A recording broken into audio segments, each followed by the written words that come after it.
Hello, adventurer. It's good to see you. You have made it to the morning grind.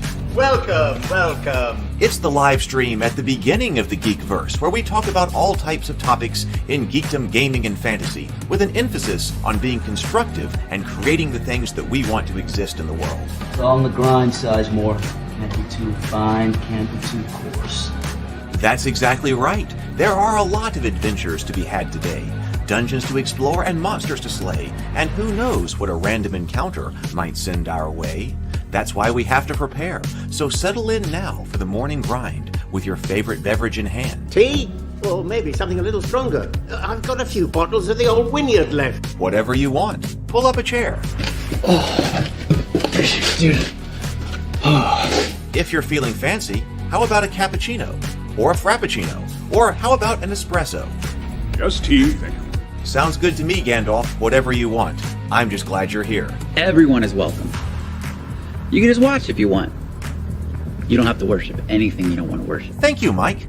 But be forewarned. Sometimes we get really strange characters around here.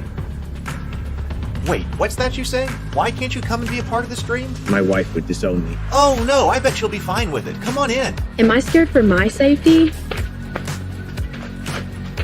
No. What are we supposed to do? Everybody do the secret handshake.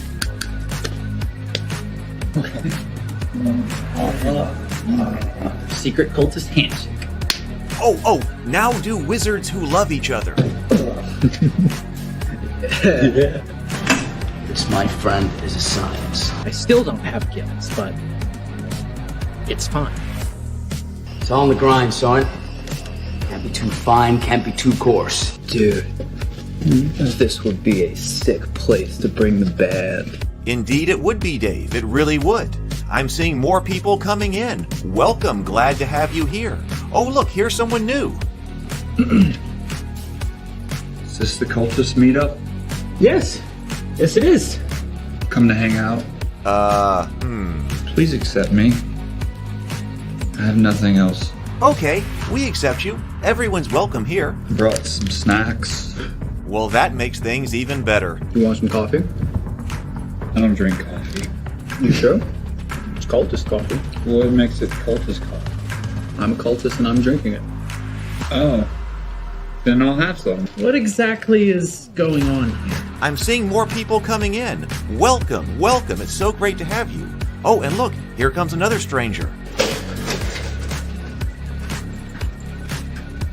Can we help you? Yes, fellow cultists. I could really use some food. Oh yeah? Welcome. We have donuts. Oh, it's me. I'm glad I'm here. I'm sure you have a few questions for me, though. What's your name? Who do you work for? What god do you worship? Great questions, Rob. I'm Steve King, and I worship Nyarlathotep. No, not really. I'm just Heath, and I won't be worshiping anything this morning. But I will be your host. Welcome to the office. We're going to have a great time. I've got my coffee ready, because now it's time for the morning grind. If you could become a fish, that would be amazing. Then I could command you with my mental fish powers. Good morning, everybody. Welcome to my home. Welcome to the office. Welcome to the morning grind. I hope everybody is doing great today. Once again, I feel like I am not getting anything done. Man, we are now already into February. I do feel like I got an extra few days of January for some reason. But now here we are in February. Has everybody gotten done everything they wanted to do in January of 2024? I have not. I'm still continuing to try to hammer, though. Hey, all right, so who all is here this morning? So we're going to be taking a look at this, continuing this today. We just barely got started with it yesterday. So this is the Star Wars Sourcebook by West End Games. And this is a not only book of gaming history, and we've really been enjoying the West End Games Star Wars here, but also Star Wars history in the sense of that it was so influential on the development of the Star Wars universe itself. Oh, and Sable says, so yes, back into the good Star Wars. So, hey, I was just texting with some people or someone this morning and was saying that you know, I suppose this is before the time of great conglomerates, right? Conglomerates owning all of the stuff, and so maybe that's why it's so good. Hey, good morning, Tomocrat, and good morning, PH. Good morning, and James is here. Good morning. So Sable Phoenix is also here. Hey, Zero, welcome, welcome, welcome, welcome. So let's see what's going on here. Tonight, 7 o'clock. I'm going to be talking to Matt Bird over on the Table Talk channel. Matt Bird, he is the author of the book, The Secrets of Story. I've got to finish getting together my notes for that, but I've got lots because my copy of The Secrets of Story is well annotated, highlighted, and everything else. So it is up well. So I've got lots to talk to him about. He takes a very analytical approach to storytelling in the sense that he says, listen, we've got a large corpus, basically, of all stories told. Now, he did have an emphasis on film. So he was talking about specifically film for a while. That, hey, we've got this large corpus of films that we have in the world, over the past, 100+ years. And we can kind of take that as a corpus to study about what is effective and what is not effective. And so he used that as an analytical corpus to create The Secrets of Story. So that's tonight at 7 o'clock on the Table Talk channel. You're right here. Table Talk with Matt Bird. Table Talk is flying on its own now, so that's going to be where we are. Let's see. And then on Sunday, I'm going to re-air on the new Table Talk because I'm still trying to move all of the older episodes over to the new channel. I'll be re-airing the conversation with Brianna and Doug on both Sleeping Beauty and Maleficent. We did both of those in the same conversation. Brianna and I were working yesterday. Basically, Brianna was working to create new thumbnails because I've got a lot of things that have been clipped for Table Talk, especially regarding the Heroine's Labyrinth. We know that Doug is going to be releasing his book releasing the pre-order on February 24th. We want a lot of material to go out on Table Talk about the 24th about the Heroine's Labyrinth. So I've got a bunch of stuff clipped. I want to clip some more stuff. I've got a bunch of stuff clipped, but it needed thumbnails. And of course, Brianna's a graphic designer, so she was working on the thumbnails. Let's see. Who else have we got? Oh, Rogue Thinker is here. I see more people coming in. Rogue Thinker, welcome. RPG Exiles here, and Robert's here. Good morning. Good morning. PH says, 4 tabletop RPGs I've seen. I don't know if you're familiar with Mazes, Tricube Tales, Blood and Doom, and Solastra, Crown of the Magistar. Now, Blood and Doom, I think I know. That was on Kickstarter not too long ago, right? We had a Table Talk, which is not re-uploaded to the Table Talk channel. It's on the list.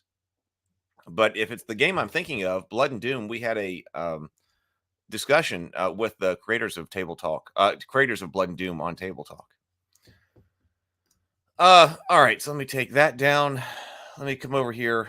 We are getting close, very close to the end of Turning Pro. I was listening to more Dune this morning. I've still really been enjoying Dune. I was listening to more.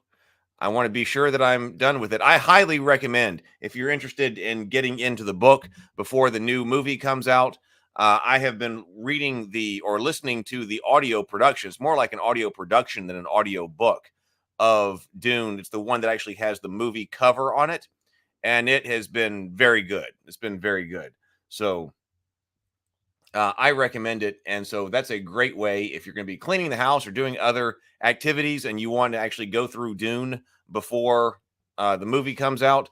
We're going to be talking about Dune 1 and Dune 2, the movies as far as the Dune 1 and Dune 2 goes on Table Talk when it comes out, which is in about a month. So be sure to, if you're interested, now would be a great time to do that. Robert says, any update on the supposed sale of D&D? I don't. I did watch some of the material from Roll for Combat yesterday, but I don't have any particular update on that. RPG Exile, some creators on YouTube are saying it's a Chinese psyop. Oh, well, I don't know. I have not been keeping up with that. I don't know. It sounds I mean, Dungeons and Dragons hasn't produced a book that I have been interested in buying in a long time anyway. I mean, I did if I only bought one book wasn't it? Yeah, I only bought one book because I was interviewing its creator and I wanted to get into it. But if that hadn't been the case, I wouldn't have even bought that book. So Dungeons and Dragons in general hasn't been producing anything that I have been interested in a long time. So, there's only so interested I can get into it. I suppose maybe I should be more because maybe that's just what everybody's talking about on YouTube right now. And so I need to be talking about that too. But I mean, now I suppose there's Baldur's Gate, and Baldur's Gate is a big thing. Apparently bigger than I realized. If it's bigger than the Harry Potter game, then that's pretty huge. But I'm not huge on the video gaming side of things. Sable says, I'm extremely annoyed they completely changed out the pseudo-Arabic that Herbert had the Fremen speaking for the upcoming film. Whatever they have made Long Live the Fighters sound like total gibberish. Yahya Charodah sounds like an actual war chant, and it's iconic. Whatever they replaced it with is just pablum. Rogue Thinker says they care more about the D&D license for the video game side. Well, obviously, I mean, if Baldur's Gate 3 did that well, then I mean, I can see why someone would be interested. All right, let's go. Let's do our breathe and sip. I got my favorite beverage this morning. Everybody have your beverage this morning? Here we go. We'll do breathe and sip. We will breathe in, deep breaths, complete exhales, and then take a sip of our favorite beverage. So here we go. Let's breathe. Think about mental health for the moment.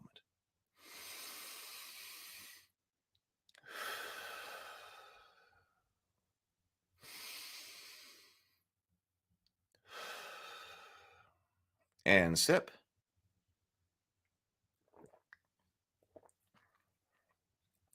All right.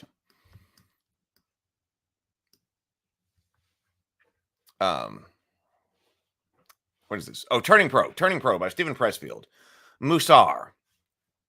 Musar was a code of ethical discipline. It was not far from what we see today in the 12-step programs. Its first tenet was identify the sin. The second was eliminate it. In AA terms, this would mean 1, acknowledge the condition of being an alcoholic, 2, stop drinking. The Kabbalists believed that the higher realm could be approached through disciplined, humble, and open application of the mind and will. They recognized that they were approaching a mystery. They knew the enemy was seeking to block them. What they call Musar, I call turning pro. Our job as souls on this mortal journey is to shift the seat of our identity from the lower realm to the upper, from the ego to the self. Art, or more exactly, the struggle to produce art, teaches us that. When you and I struggle against resistance or seek to love or endure or to give sacrifice, we are engaged in a contest not only in the material, mental, and emotional planes, but on the spiritual as well. The struggle is not only to write our symphony or to raise our children or to lead our special forces team against the Taliban in Kunar province. The clash is epic and eternal between the ego and the self and the stakes of our lives. Yeah, let's finish this. We are just about done. So this is the last passage. Who all is this for? In the end, the enterprise and the sacrifice are all about the audience. They're about the readers, the moviegoers, the site visitors, the listeners, the concert goers, the gamers, the gallery goers, the group, which, by the way, includes you and me. We are the audience. In the hero's journey, the wanderer returns home after years of exile, struggle, and suffering. He brings a gift for the people. That gift arises from what the hero has seen, what he has endured, and what he has learned. But the gift is not that raw material alone. It's the ore refined into gold by the hero, wanderer, artist's skilled and loving hands. You are that artist. I will gladly shell out $24.95 or $9.99 or 99 cents on iTunes to read or see or listen to the 24-karat treasure that you have refined from your pain and your vision from your imagination. I need it. We all do. We're struggling here in the trenches. That beauty, that wisdom, those thrills and chills, Even that mindless escape on a rainy October afternoon. I want it. Put me down. The hero wanders. The hero suffers. The hero returns. You are that hero.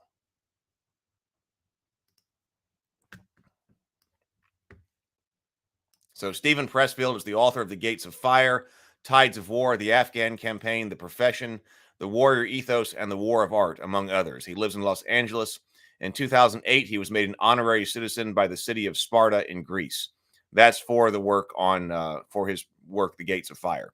I do really want to cover The Gates of Fire on Table Talk one time. We got a bunch of different books to go through, but Gates of Fire is on the short list, although that means like we're really only able to do about one book a month, I think.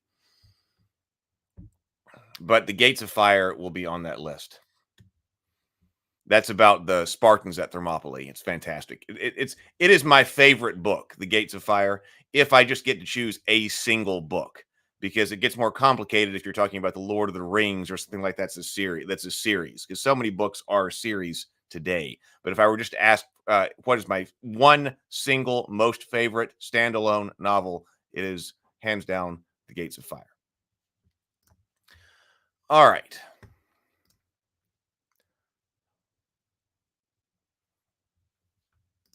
Even though Tencent may have been more interested in video games, I think Larian Studios would be a better publisher of D&D books than Hasbro. Well, it sounds like it from what I was hearing. They seem to really care. They seem to really care.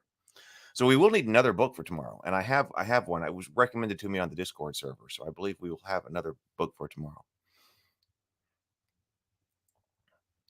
Sable says that passage about the audience is a lot like what Christopher Vogler keeps talking about with the viewers, readers putting themselves in the story. By the way, I went back last night as I get prepared here. I went back last night to Drake's writing circle. I was not prepared to read myself. I have spent basically all of my time last week trying to really understand the notes that I received, because I received a lot of notes, and talking to various people, including James Bacon here, about the notes that I received. So I was getting ready. I was still processing basically all of the notes that I received and how I want to address them and so forth. So I just went to the writer's critique pod. He calls them critique pods last night. And just listened, took tons of notes. And then he also was going over, and at the end, he went over one of his books that he was writing to demonstrate different techniques that he was talking about and how writing could be improved. And we actually got to see that technique in action. I took lots of notes again. I do highly recommend this critique group, the Maxwell Alexander critique group.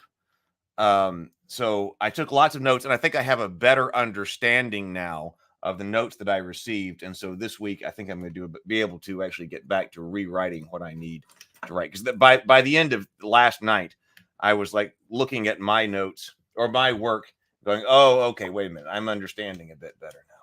So it makes me really want to get back to it. All right, let's go. Let's check out this book. DC 20 announced 20 minutes ago the launch of another boom for 5e. Heroic strongholds, homes worth fighting for. Did I get some kind of email about this?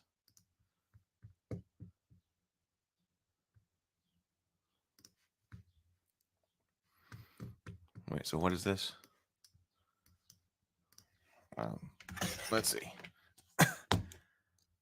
5e Heroic strongholds.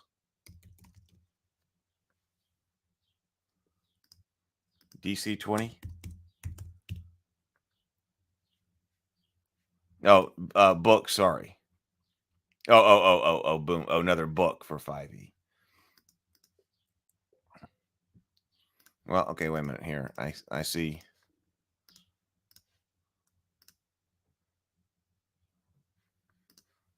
No. Actually, that's not it.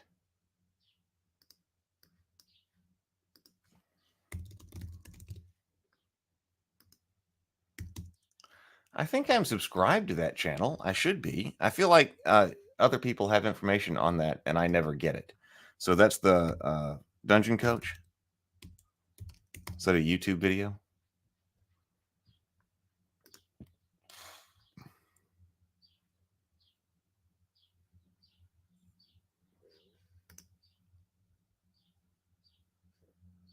Yeah, no, I don't see it. All right, I'll look for that.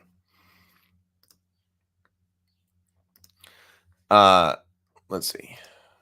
Sable says, I know I've recommended them before, but Saul Stein's books, Stein on Writing and How to Grow a Novel, are some of the best out there for both technical and artistic approaches for storycraft. Oh, not just an announcement on YouTube, maybe in the community section. Oh, yeah. Actually, so I see it right here. Thank you. So it's not a video. This month, we're releasing a 5e playbook, volume 30, Heroic Strongholds, Homes Worth Fighting For. This PDF gives you our very own stronghold system that you can use to build as a base for your favorite tabletop RPGs. So is this like the answer to MCDM's strongholds and followers or something like that? The answer to MCDM strongholds and followers or something like that. In this PDF, you'll find a full stronghold system for your players that want to build a base of operations for their party. Strongholds in the system are completely customizable, coming with their own benefits they can bestow on the party for their adventuring. Along with this, we've included companions that your PCs can add to strongholds and bring along with them on their adventures. Well, we might have to look at that sometime. I don't have any of his material. All right, let's take a look at this book right here. So let's see what's going on. We just started looking at this yesterday, and I think we got to this part on starfighters right here. Oh, we were looking at the Z95 Headhunter, so we looked at that one. So A-Wings right here. We have A-Wings. It says, developed secretly since the outbreak of the armed rebellion, the A-Wings were assembled from equipment, parts, and technology readily available in the beleaguered A-Wing. Can you see? Is my light right? I don't think I knew that the A-Wings were supposed to be new. A-Wing was assembled from equipment, parts, and technology readily available to beleaguered Alliance forces. The design emphasizes rugged dependability, speed, and power. 2 extra large power plants and low total mass gives the fighters the highest sublight speeds of any known production starfighter, including the new Imperial TIE Interceptor. They just don't. I guess because maybe it's their paint jobs. I didn't know they were that sleek. So they've got maneuverability 4D.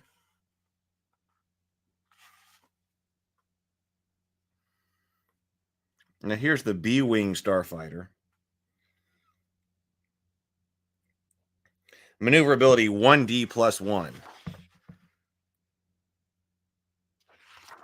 I forget when. So Y-Wing maneuverability 2D. All right. So A-Wings are pretty maneuverable.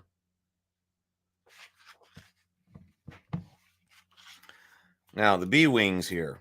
When the B-Wings show up on a small ship's sensors, the captain is often tempted to steer away. A triple battery of medium ion cannons, 2 proton torpedo launchers, a heavy laser cannon, and 2 blasters make the B-Wing the most heavily armed starfighter in the galaxy. Most patrol craft and even some corvettes carry less raw firepower. B-Wings provide the small rebel fleets and much-needed offensive space fighting capability. One of the ship's ion cannons fires from a weapon pod mounted on the tip of the primary airfoil. The pod also contains an emission-type proton torpedo launcher and laser cannon. The second proton torpedo launcher lies beneath the large engine's cooling intakes. The blasters, usually 2, but in some models as many as 4, rest in a cluster at the nose of the command pod. An ion cannon mounted each end of the cross trefoil completes the battery.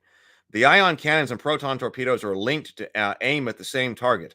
They can fire independently for maximum precision, together in salvos for maximum damage, or alternate for covering and interdiction fire. On the pilot's command, a unique fire control and targeting computer fires the laser cannon in very low power at the target.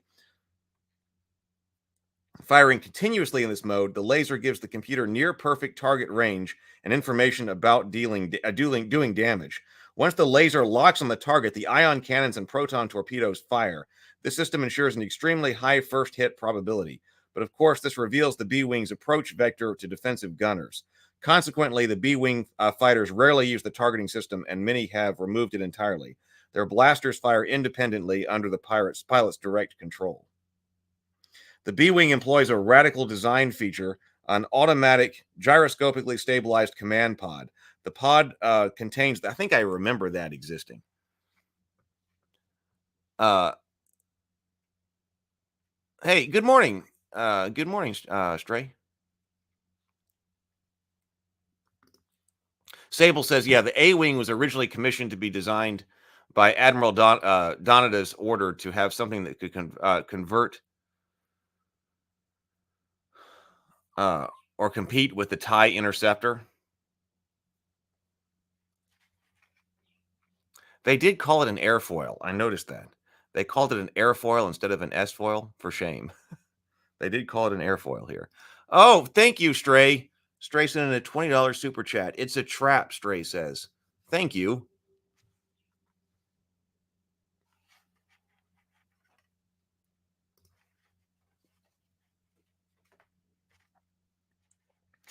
So I do think I remember it, like the gyroscope with the B-Wing that they've got. The pod contains the cockpit, life support systems, flight computer, comlink transceiver, and sensors. When engaged, gyro servers keep the pod in a fixed position while the rest of the fighter spins, rolls, and twists to evade defensive fire or sweep its weapons. By remaining stable while the craft moves about him, the pilot can concentrate on his flight path and targeting. The bizarre but effective system is a mechanic's nightmare. B-Wings require more maintenance per flight hour than any other Rebel craft. Though well-built and rugged, the gyro servers undergo tremendous stress when used and fail if not in prime condition. Failure locks the wing in place, forcing the pilot to fly his craft in whatever wing configuration it was when his servos last failed. This degrades combat effectiveness notably. Unlike the more conventional starfighters, the B-Wing relies on its gyroscopic stabilization to minimize G-stresses during combat maneuvers. When the system fails, pilots find tight turns and rapid maneuvers physically punishing. A single Quadtex Chiromaster engine drives the massive ship in real space. 4 cooling vents, commonly called intakes, on each side of the splitter plate dissipate engine and exhaust and heat, but the ship still emits a fairly strong infrared image. It says, Game Master notes, the effects of the B-Wing's ranging laser is built into the high fire control code of the weapons. If for some reason the ranging finder is not operational, reduce the fire control code by 2D. The B-Wing's gyroscopic stabilization system fails when it suffers heavy damage. When it fails, reduce all fire control codes by 1D, since the craft is no longer a stable platform, and sublight speed by 2D.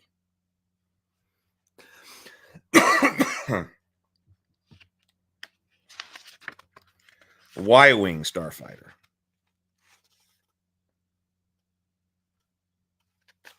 So the Y-Wing has the maneuverability of 2D. What did the X-Wing have?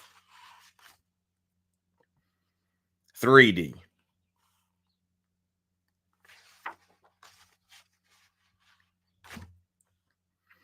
A lot of info here on the Y-Wings. The Rebel Alliance has lost more of its rugged Y-Wing fighter bombers. Has lost more of its rugged Y-Wing fighter bombers than any other spacecraft. This undesirable record is not due to the deficiency of the vehicle, but to the simple fact the Rebels have flown more Y-Wings into battle than any other starfighter. They have borne the brunt of the Alliance's early space battles. No longer as fast maneuverable or heavily armed as other starfighters, the Y-Wing remains a potent craft and able to endure and deliver tremendous punishment. The Alliance maintains 2 standard versions of the Y-Wing, the single-seat BTA-4 and the two-seat BTLS-3. Both carry identical weapons. Both TAM and BAC IX-4 laser cannons are from internal mounts to the nose, bore-sighted to the flight path. These short-barreled lasers draw power from a single Novex generator at the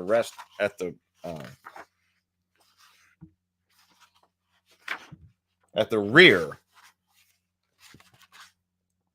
of the central spat. Don't these also carry an ion cannon? I think they do. Weapons: 2 laser cannons, 2 proton torpedo launches, and 2 light ion cannons, which are fire linked. 2 laser cannons, fire linked. 2 proton torpedoes, fire linked.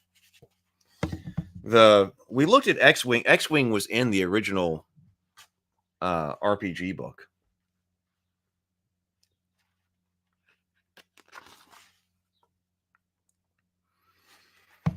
Looks like we've got a excerpt from the abridged technical manual on the Incom X-Wing.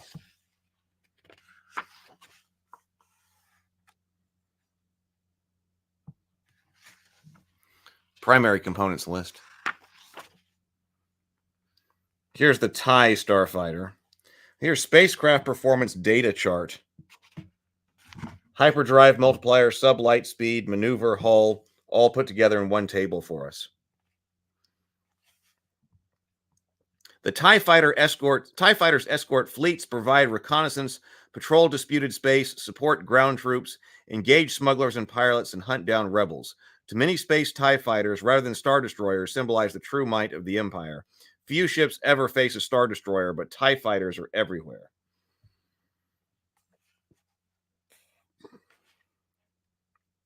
TIE fighter models over here. We've got TIE, the original starfighter produced by Republic Sinar Systems. That's TIE with dots. TIE is an acronym, but now just TIE with all capital letters. The first modestly upgraded fighter manufactured by Sinar Fleet Systems under direct Imperial Navy control.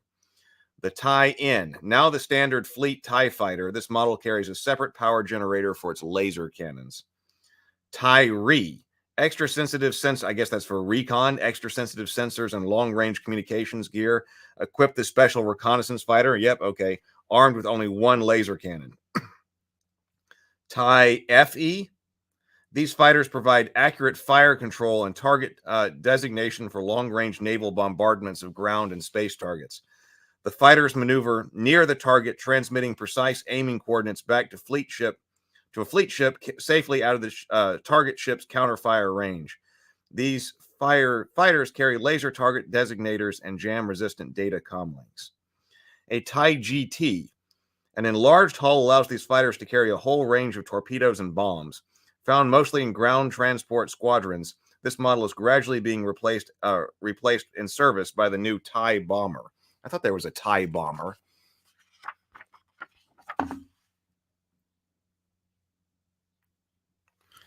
We've got profile of an Imperial pilot, in case you need it.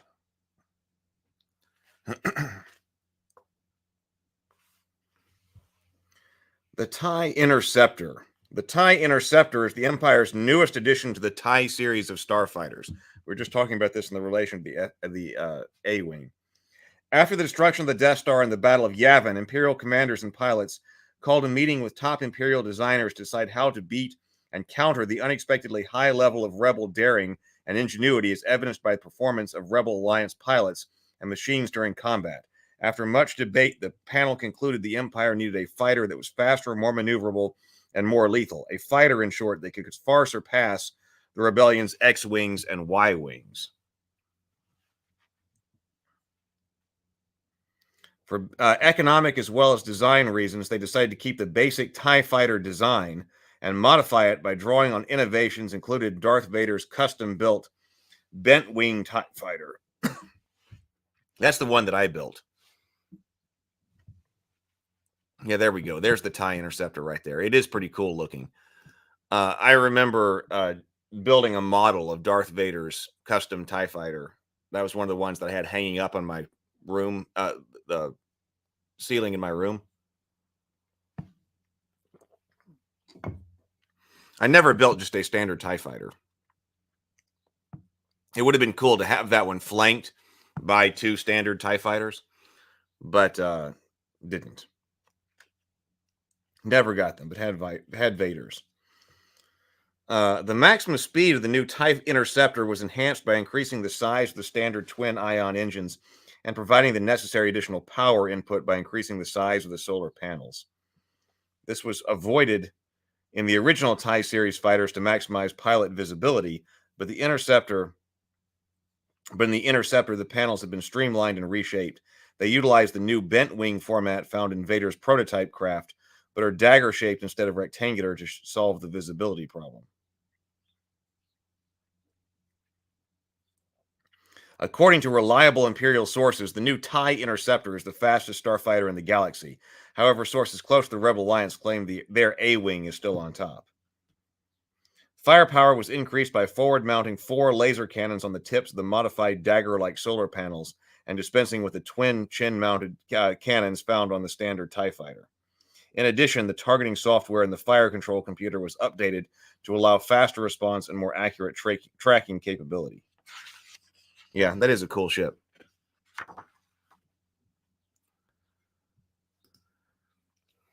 Sable Phoenix says, I find it ironically recursive that all these fighters were built by scavenging and kit bashing models sets for the movie, and then subsequently had model sets made out of them specifically. Yes. The Sable says, a lot of things like go around in that circle. It seems like when they're doing a lot of kit bashing on movie sets. It would be interesting, though possibly impossible, to assemble a TIE wing or an X-wing from the original model sets that were used for the film. I would wonder if somebody would try that. The TIE Bomber. A dedicated bomber, the TIE Bomber can make precision surgical strikes against ground-based targets, unlike orbital platforms such as Star Destroyers. And that was what was flying over in the asteroids, searching for the Millennium Falcon. Carrying high-yield proton bombs, guided missiles, orbital mines, and free-falling thermal detonators, the new twin-pod TIE Bomber is a lethal addition to Imperial forces. Developed from the TIE GT starfighter, the TIE Bomber has quickly proven its worth. It can deliver devastating attacks of all kinds of ground targets and space targets with pinpoint accuracy. The TIE Bomber provides Imperial commanders with a whole range of new options. TIE Bombers can operate alone, in pairs, in large flights, or with other ships. They can conduct high-altitude and orbital bombing against ground targets, or swoop down from low levels for low-level surprise strikes.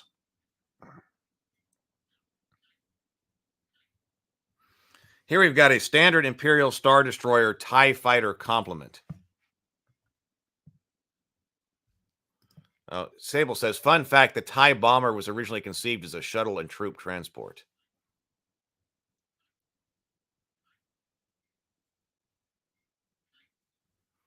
Tomocrat says, some use plastic razor handles for sleds. You're talking about for the kit bashing? So this is a standard Imperial Star Destroyer TIE Fighter complement. One wing on each Star Destroyer. The wing includes, by definition, starfighters, pilots, and all support personnel and equipment. A wing personnel reports to the wing commanders through a chain of command separate from the rest of the Star Destroyer's crew. The wing commander reports to the ship captains. Total starfighters embarked: 48 TIE fighters, including 2 to 4 TIE FC models. What was the FC model? Oh, that was the targeting one for fire control. FC is fire control. 2 TIE fighters, so 48 TIE fighters, including 2 to 4 fire control TIE fighters, 12 TIE interceptors, 12 TIE bombers, which replaced the GT models, which is 72 starfighters. TIE only, does not include shuttles, launches, and other craft. 6 squadrons in each wing. 4 TIE squadrons always include 1 recon squadron, although other squadrons also fly recon missions. May include a training squadron. 1 TIE Interceptor Squadron, and 1 TIE Bomber Squadron. However, many Star Destroyers still carry the TIE GT models. So here we got the wing of 72 fighters. 3 fighter squadrons, 1 recon squadron, 1 interceptor squadron, and 1 bomber squadrons. 3 flights in each squadron. Flights of 4 starfighters are the most common tactical unit deployed. Many squadrons keep 1 flight on alert at all times. 1 or 2 flights in a fighter squadron are TIE fire control. 1 or 2 flights in a fighter squadron are fire control. They're often detached to assist TIE bombers or other ground forces. And then 2 elements in each flight. The elements is the smallest tactical unit deployed.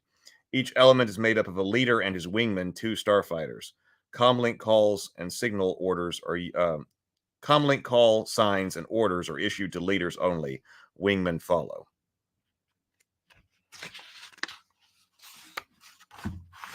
Oh, there's a good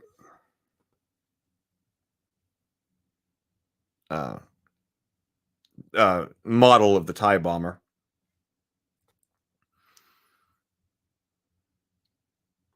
That's a lot of information about the bomber.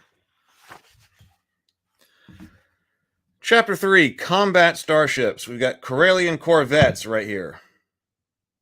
The Corellian Corvette is a mid-sized vessel that can function as a troop carrier, light escort vessel, cargo transport, or passenger liner. Many are employed as diplomatic consular ships. Oh, I always liked the Nebulon B escort frigate. I always liked that one. The Nebulon B frigate, shown to scale with a space transport, is the standard convoy escort ship for the Empire and the Rebellion. Crew 920, 78 officers, 842 enlisted. During the early days of the Rebellion, the Alliance had significant success attacking Imperial supply convoys. The Imperial Navy was loath to relegate its expensive Star Destroyers to escort duty, and TIE fighters were unable to jump through hyperspace with the convoys, leaving them vulnerable to attack at their destination until joined by new escort TIEs. For a while, the Empire employed corvettes as escorts, but they were easily outmatched by the more maneuverable X-Wing fighters. What was needed was a vehicle cheaper than the Star Destroyer, but similarly equipped with heavy firepower to deal with large attackers and capable of carrying the TIE fighters to defeat smaller, faster enemies. The Empire found the perfect solution in the Kuat Drives Nebulon B frigate. The Nebulon B frigate is well armed with turbo lasers and laser batteries, has good shields and tractor beam generators, and has very good long-range sensors, and can carry 2 TIE fighter squadrons, 24 starfighters. The frigate is slow and unwieldy, as are most vessels of this size, but the TIEs can handle anything too quick or small for the frigate. Unfortunately, several frigates have defected or been captured by the Rebellion. Not only has it given the Rebel fleet much-needed firepower and ship transport capabilities, but it also resulted in the bloodless capture of several Imperial convoys in their entirety. More than one transport convoy has been set out under the production of an escort frigate, only to discover, once deep in space, that their escort is a Rebel privateer.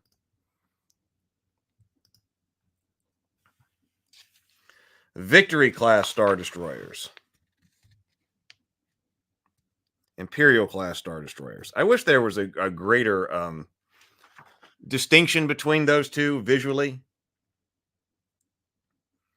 So it says Victory-class Star Destroyers. We don't even really have a picture here. That says Imperial-class Star Destroyers. That says Imperial-class Star Destroyer right there. Pack enough firepower to reduce a planet to slag. In addition, they carry a full Stormtrooper division, ground assault vehicles, and 6 TIE fighter squadrons.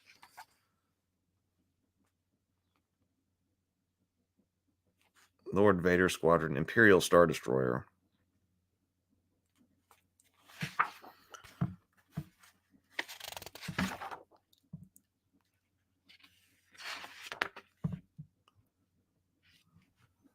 Yeah, it's weird that they're Imperial class anyway. Sable says, I refuse to call them the retconned Imperial class. They're Imperator class. Good morning, Andrew. Good morning. So for the Victory class, it says, one of the byproducts of war is rapid growth in technology. During the Clone Wars, warship design technology improved in leaps and bounds as engineers on both sides sought desperately to create bigger, faster, and more heavily armed vessels. Considering the stakes, the competition was understandably fierce. As each new class of ship was put into service, the other side would have to create something even better. Let's see. Designed by Republic engineer Wallace Billix, the Victory-class Star Destroyers were commissioned into service at the tail end of the Clone Wars. Seeing little action during the wars, they formed the bulk of the Republic Navy for the years following. Now largely replaced in the Empire Starfleet by bigger and faster Imperial-class Star Destroyers, the Victories, still in active duty, are relegated to planetary defense missions, which they perform quite adequately indeed. Imperial Navy admirals and military theorists may consider them antiquated, but these huge starships, each nearly a kilometer in length, carry enough firepower to match a typical Rebel attack squadron. Like their younger Imperial-class cousins, Victory-class vessels are designed to perform three main functions: planetary defense, planetary assault, and ground troop support, as well as ship-to-ship combat. While the Imperial's design emphasized ship-to-ship combat, the Victory's primary function is planetary defense and attack. It carries 80 missile tubes, 10 quad-mounted turbo laser batteries, and 40 double-mounted batteries.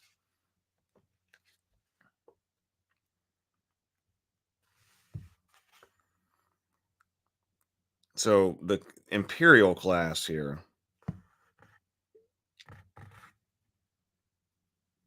The Imperial-class Star Destroyer has enough firepower to reduce a civilization to slag or take on a fleet of enemy vessels. Each carries a full Stormtrooper division, complete with assault craft and ablative heat shields for orbital drops, 20 AT-ATs, 30 AT-ST walkers for ground assault, and 6 TIE fighter squadrons for escort and patrol. Star Destroyer sounds pretty exaggerated, especially when it took the entire Death Star to take out a planet. I remember even thinking about that as a kid. So it can't. So it's a Star Destroyer, but it can't actually destroy a star, right? It takes a whole Death Star to get rid of a planet.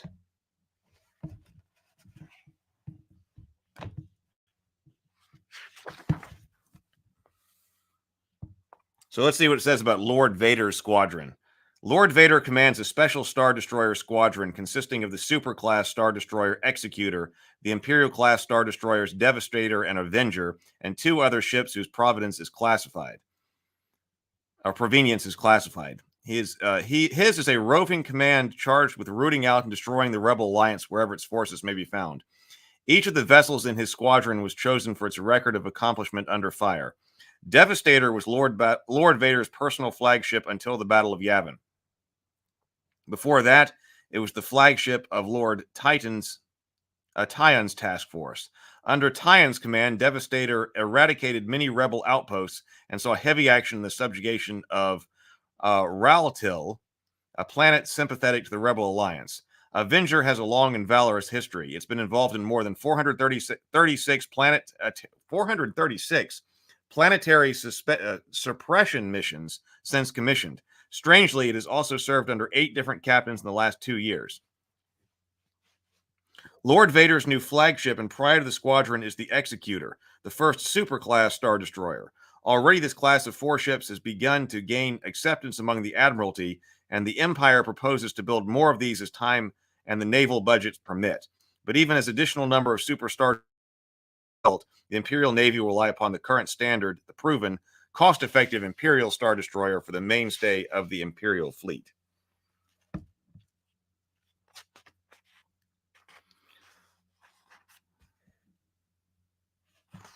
Mon Calamari.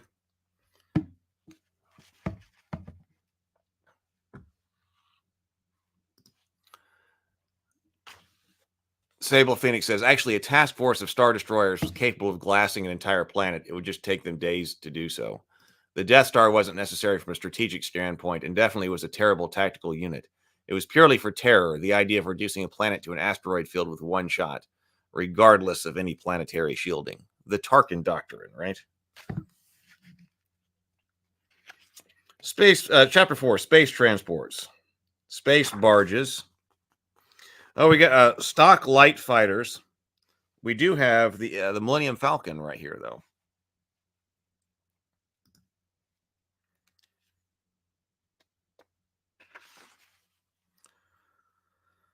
Millennium Falcon plans here.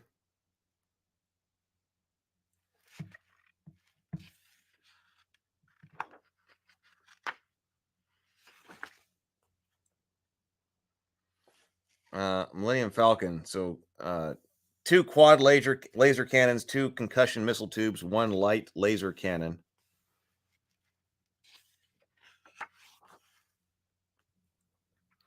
Bulk freighters, container ships, passenger liners,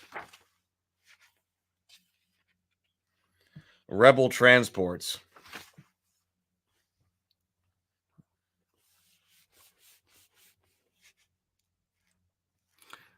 Yeah. So chapter 5, droids. A 3rd degree spacecraft control droid.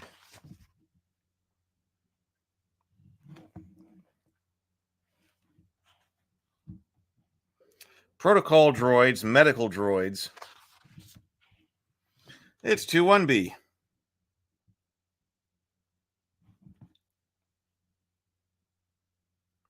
Probe droids. Kind of arachnid looking like. Assassin droids.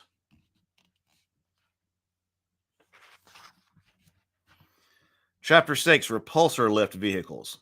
We've got land speeders here and air speeders. It's a very dense book. I mean, this is old school and also in the sense of it's, there's not a lot. I mean, I guess you could say this is a lot of fluff in one sense. But on the other hand, it's very dense with information on each one of these craft. It's not just 3 sentences or something. The cloud cars, sail barges, skiffs, speeder bikes,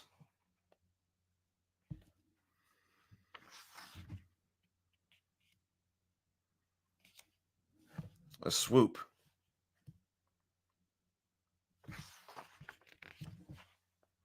Chapter 7, Imperial Ground Assault Vehicles. The Imperial AT-AT. I don't say at. Tomocrat says, did I miss lightsabers? No, didn't we say that lightsabers is its own chapter in here? I think lightsabers is its own chapter.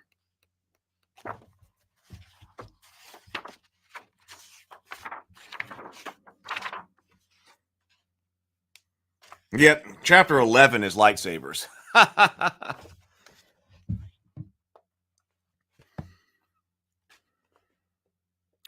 The promotion of Lieutenant Veers. That looks like a story here. Imperial AT-ST all-terrain scout transport. The all-terrain, the all-terrain armored transport. This can still... It's all-terrain, as long as by all-terrain you mean something very solid and flat. Sable says, never got the difference between a swoop and a speeder. This says swoops are essentially high-powered engines with seats. They are fast, more powerful than speeder bikes, and much more difficult to operate. Swoops incorporate a repulsor lift unit and an advanced turbo-thrust engine to create a variable speed machine. They can obtain speeds up to 600 kilometers per hour and have a maximum flying ceiling of 400 kilometers.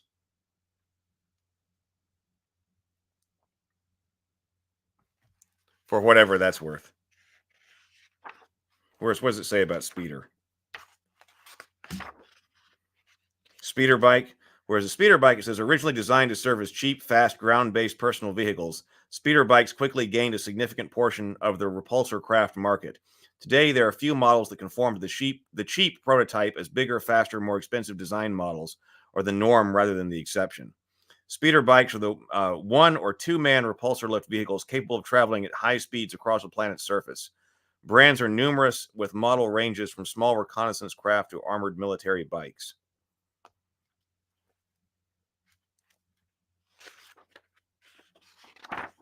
So maybe not. I'm not exactly sure which one of these. So this picture down here Must be a swoop.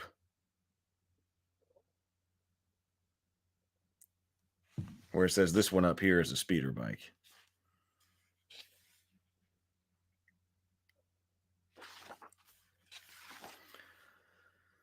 All-terrain scout transports.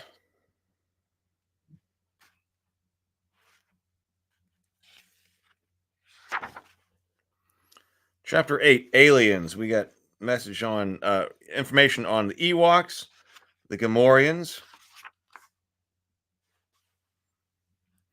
These guys, the Ithorians.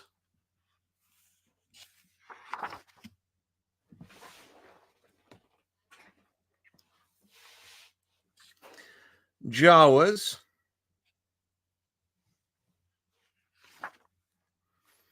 The Mon Calamari. This thing is called a Quarren, also called squid heads. The Quarren are an intelligent humanoid species whose head resembles a four-tentacled squid. Having leathery skin, turquoise eyes, and suction-cupped fingers, this ambitious race shares the world of calamari, with the sand-eyed Mon Calamari living deep within their great floating cities.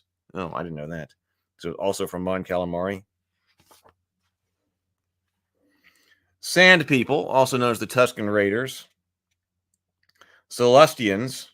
What do those look like? Oh, is that guy? Is it that guy?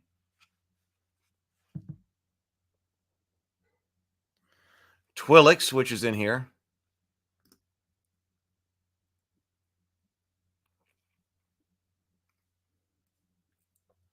Oh, really? The swoops and Knights of the Old Republic were portrayed with wings of some sort. Huh. I never played Knights of the Old Republic. Twi'leks and their tail heads. Twi'leks exhibit a proud swagger with regard to their head tails. They're a source of vanity as hair, tails, and wings. They're a source of vanity as hair, tails, and wings are to other species. Hours may be spent keeping these appendages neat. It isn't uncommon for Twi'lek females to parade their freshly decorated head tails about in a city complex. These prehensile growths serve useful communication and social functions in the Twi'lekian culture. Draped over a shoulder, they create a decorative effect. Hanging straight down like twin tails, they assist in balance. Head-tail movement and posture reflect an individual's mood, desires, and opinions. Numerous subtle movements punctuate spoken words and add nuance to conversations. In addition, each Twi'lek uses unique appendage gestures, consciously or subconsciously, to help individualize him in the confining sameness of the city complexes. Female Twi'leks are often called upon to perform ceremonial dances using body and tail movements. Seductive and captivating, these dances make Twi'leks especially popular as slaves in less civilized sectors of the galaxy. Even the Emperor, according to rumor, keeps a harem of Twi'lek dancers for special occasions. So we also do have Wookiees here. Chapter 9, Creatures. There we go, the domesticated bantha. The domesticated bantha has long been used as the mysterious Tuscan Raiders as Tatooine as a beast of burden. It's speculated that they are considered banthas equal members of their nomadic tribes, and both depend on each other for survival in the desert wastes. Tatooine's newest inhabitants, the moisture farmers, also use banthas as work animals. The Dewback. I had a Dewback action figure. Actually, probably originally. That was one of the, and not something that I had bought secondhand. I think I actually had that one. Got that one as a gift sometime. Although that would have been from the original movie. I don't think I would have had, I don't know why I would have had that. But I think I had an original Dewback. It says, Dewbacks are large, lizard-like creatures native to the desert planet of Tatooine. Faster and more agile than the larger banthas, Dewbacks are employed by planetary authorities as patrol animals. Imperial troopers also use them when a mission brings them to the sand-cover world. But surely they didn't have these up here on the Imperial Star Destroyer. You know, we probably don't carry Dewbacks with us. That just in case we need to go down to a desert planet, right? Surely that was something that was part of the local Tatooine patrol and not something that was on board the Star Destroyer. P.H. Arbeck says, lightsabers are iconic, but I never shook off the fact that they are overly complicated and impractical to be made when you already have a laser pistol.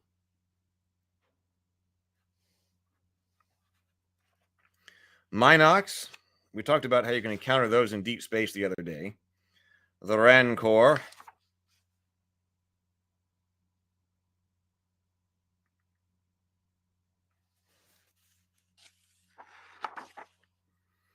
Space slugs. Wild spacers' legends of encountering space slugs large enough to swallow ships are generally discounted by reputable scientists. Tauntauns. I always loved tauntauns as a kid. Hoth is the 6th planet in the system of the same name. Although it is covered with ice and snow, it serves as home to several forms of animal life. Yes, is it the Hoth planet or the Hoth system? So it's both, right? Tauntauns are gregarious animals traveling on the snow-covered plains in large herds. They eat a peculiar form of fungus that lives just below the top layer of ice and snow. During the day, tauntauns wander the countryside looking for spots where their hooked claws can scrape away enough ice to get the tasty growths. They seek caves and other cover at night when the planet's temperature drops dramatically.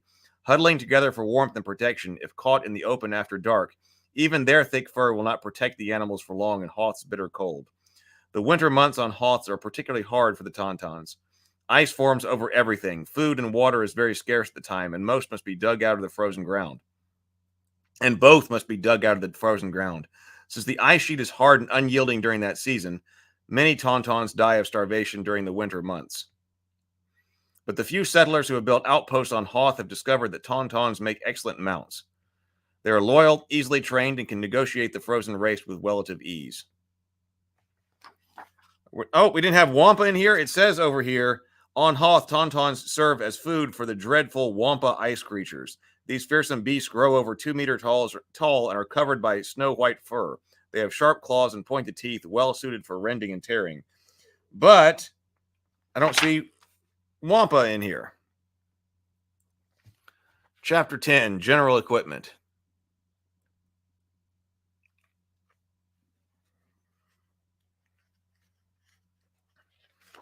Melee weapons, knives, bayonets, vibroblades, force pikes, ranged weapons, examples of primitive slug throwers still used in many sections of the galaxy. Stun guns, blasters, and a typical blaster holder for a utility belt. Bowcasters, we've got rebel soldiers preparing to fire a heavy laser cannon. Laser and ion cannons, torpedoes, and missiles. Equipment cost chart, obligatory for an RPG. Personal armor, clothing, shelters, housing, medical equipment, back to tanks. Here we got lightsabers. Here, oh, and it's not much either. This chapter is just these 2 paragraphs. We'll see what it says right here. It says technology of the lightsabers. Although the exact details of the lightsaber operation remain shrouded in mystery, the general technology is known. All of the controls and components fit into a compact handle 24 to 30 centimeters in length. When the Jedi activates the lightsaber, a tremendous charge of pure energy flows from the power cell. The series of multifaceted jewels focus the energy into a tight parallel beam.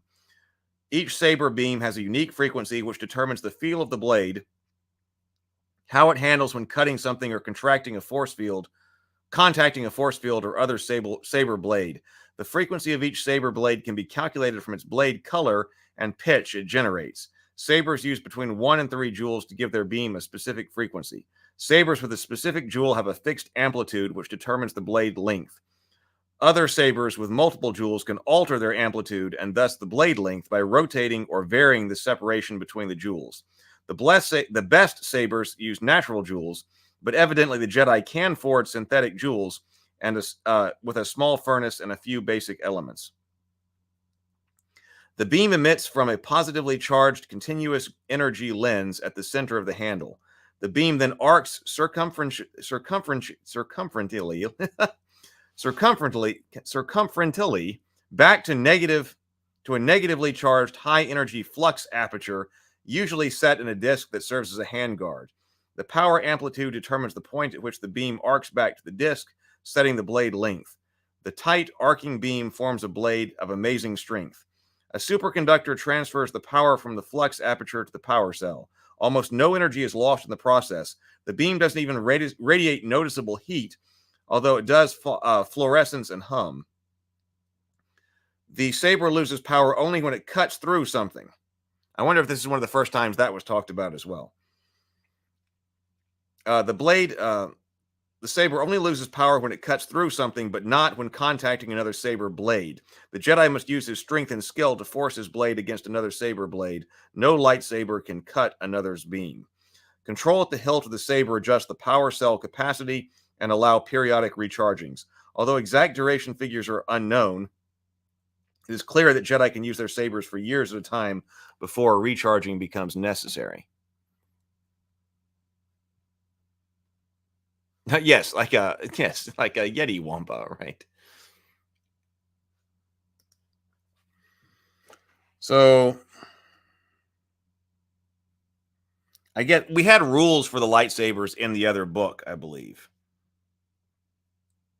It says no ancient artifact evokes so much legend, myth, and mystery as the lightsaber. This elegant energy blade serves as the personal weapon of the Jedi Knights, and as a symbol representing the authority, skill, and honor that was the Jedi Code.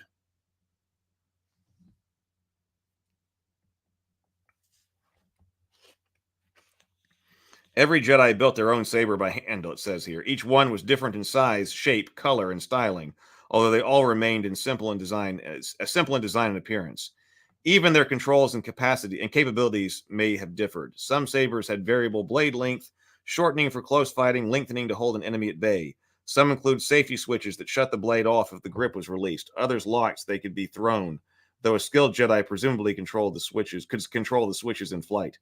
Despite their variations, no saber used by a Jedi was ever known to fail. Each student of the Jedi Code built a lightsaber as one of the final steps in completing his training. Most instructors required a very great skill and force before they could demonstrate to a student how to build a saber. Other instructors helped their students build sabers during training and then used them to develop the skill and the force. Always, the Jedi Masters demonstrated this crucial skill to only one student at a time. Actual construction usually took a month of dedicated work. Many Jedi spent years rebuilding an old saber or constructing a new one, but during the Clone Wars, Jedi Masters were known to construct lightsabers in 2 days.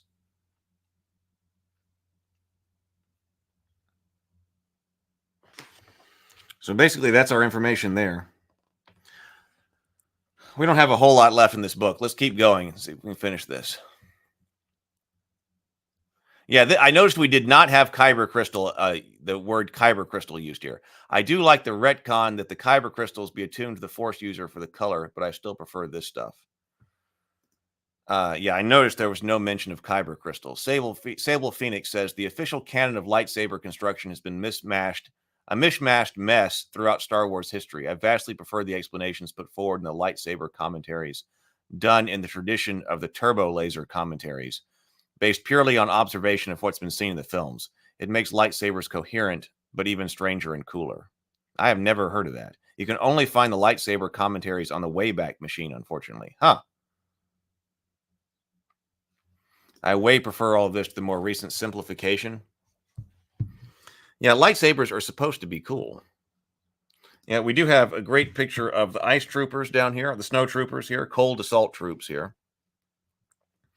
I always call them snow troopers, but they call them cold assault troops here. So we've got Chapter 12. That's a very classic picture of stormtroopers right here.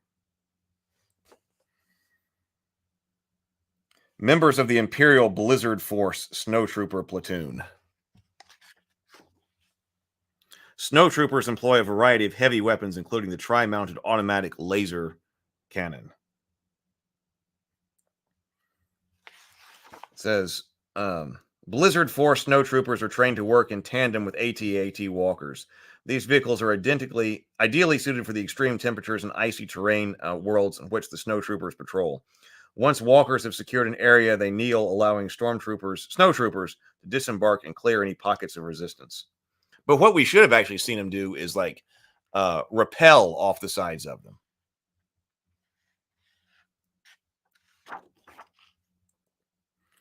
0G troopers. While all stormtrooper armor provides limited protection against a hard vacuum, one elite division has been trained to operate exclusively in outer space. Imperial stormtroopers are deadly commandos, the highest order, second only to the Imperial Royal Guard in training, dedication, loyalty, and destructive capability. When it's necessary to capture a freighter, space station, or other spacefaring vehicle, space troopers are deployed to handle the job.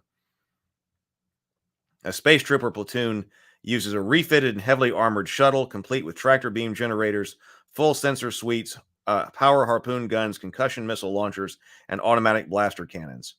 A 5-man command crew pilots and operates the shuttle, and all communication devices are connected to the platoon commander's station, where the commander monitors the entire team's activities. He issues orders from onboard the shuttle, directing his troopers from within the flying fortress. The shuttle is a formidable attack vehicle in its own right, but the 40 space troopers it carries are all walking arsenals.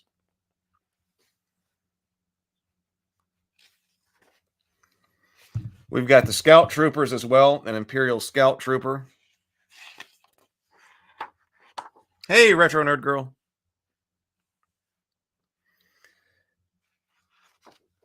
Chapter 13, Rebel Bases.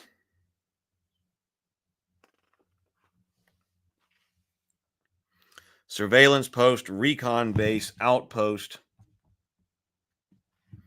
operational base, port, headquarters base, colony, base construction.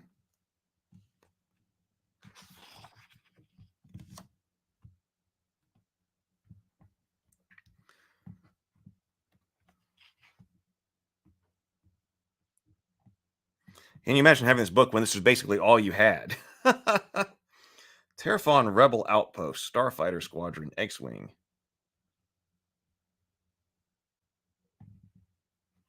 Got some, air speeders and land speeders in here as well. Thought they were A-Wings.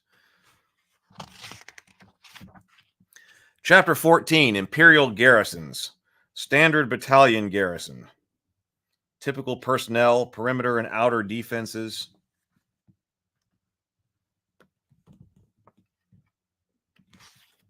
Oh yeah, did we see in the Imperial in the Star Transport section, did we actually see the Imperial shuttle here?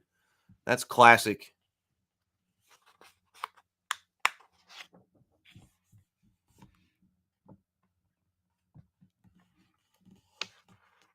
Imperial base plans. Chapter 15, Heroes and Villains. So here you get your NPCs. I'm glad they didn't spend a lot of time on that in the main book. But you do get some NPC or some high-level NPCs in here if you need them for the game. Luke Skywalker, as of the Battle of Yavin. 4 skills, Control and Sense. Control 3D, Sense 2D. Starship piloting, he's 7D. Repulsor lift operation, he's 8D. That looks like his big stats. Airspeeder operation, he's also 8D. Leia Organa.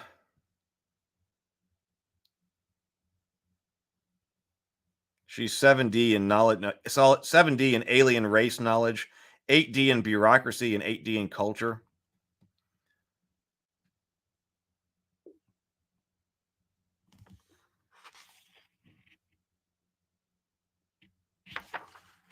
It says, author's note, it is not the historian's place to pass judgment on an individual.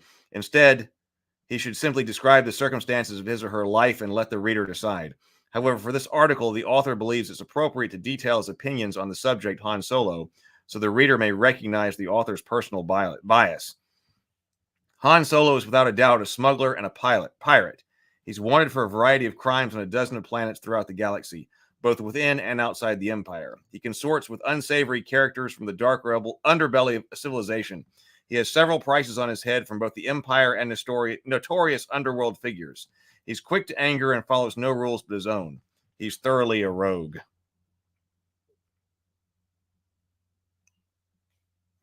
There's more. Let's see, Han Solo here. That's a funny picture of Han Solo.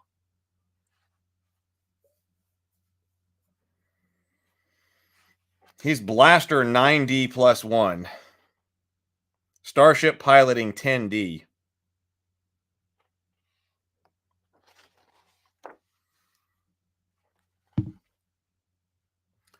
Chewbacca, Mon Mothma, Lando Calrissian, C-3PO and R2-D2, Obi-Wan Kenobi. He's 11D in lightsaber. Control 12D, Sense 12D, and Alter 8D. So yeah, they roll a lot of dice. Here's Yoda. Force skills for Yoda.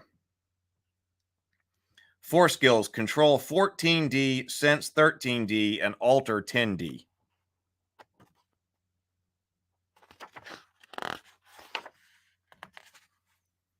Boba Fett, Blaster 9D. Darth Vader. Lightsaber 11D plus 2. Languages 6D plus 1. Shouldn't his starship piloting is 8D.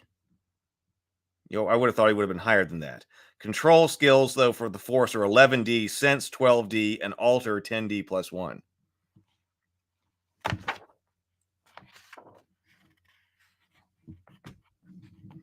Well, this one does reference some other source books. The Art of Star Wars, The Art of the Empire Strikes Back, The Art of Return of the Jedi, A Guide to the Star Wars Universe published in 1984, The Star Wars Album in 1977, The Star Wars Sketchbook in 77, Star Wars The Empire Strikes Back Sketchbook in 1980, The Empire Strikes Back Notebook in 1980, and Star Wars Return of the Jedi in 1983.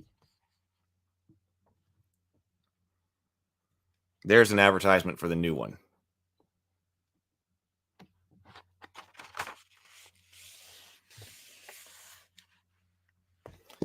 All right. Yoda, cooking skills minus 100. Darth did get shot out of the sky by an undermanned falcon. All right. Well, that was fun. That was definitely a fun look down both Star Wars history and gaming history. I hope to see everybody tonight for the discussion with Matt Bird, 7 o'clock p.m. Central Time on the Table Talk channel. We'll be talking about the secrets of story with Matt Bird. I hope everybody has a fantastic day. Go forth, be creative, be constructive, and grind on. I'll see you later.